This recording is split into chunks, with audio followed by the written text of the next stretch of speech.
lilinisin ang harap ng bahay namin dahil marami ng tambak ito. Para yung mga aquarium na to ay malinis rin. Kaya yan nga, naglimas na ako ng aquarium para mawala ang tubig. Kasi ililipat namin yan dito sa harapan ng aming pintuan. Kaya todo limas kami dyan ng tubig para gumaan ang aquarium.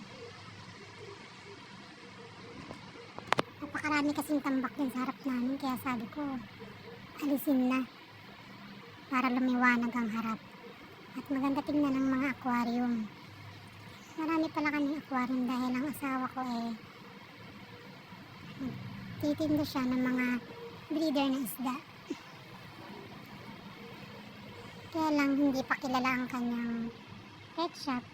Siguro balang araw makikilala rin ang Lele Fish Pet Shop. Kaya bisita na sa Lele Fish Pet Shop.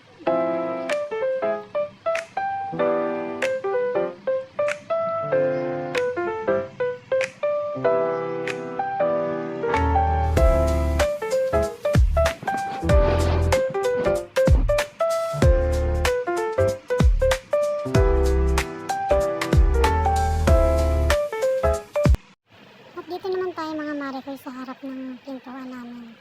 Nakat na yung video ko dyan kasi masyado nang mahaba yung sa harap. Itong karton,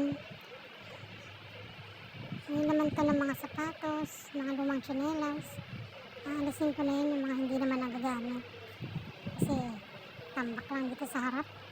Tapos nababasa, bulok na siguro yung ilalim na ito. Ayan, aalisin ko na to.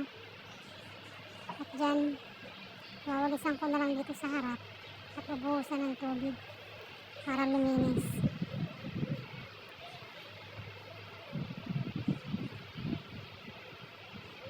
Inaabot ko nga dyan sa asawa ko yung normal, tinanggal ko na rin yan.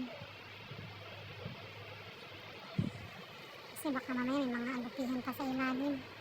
Kailangan tanggalin na.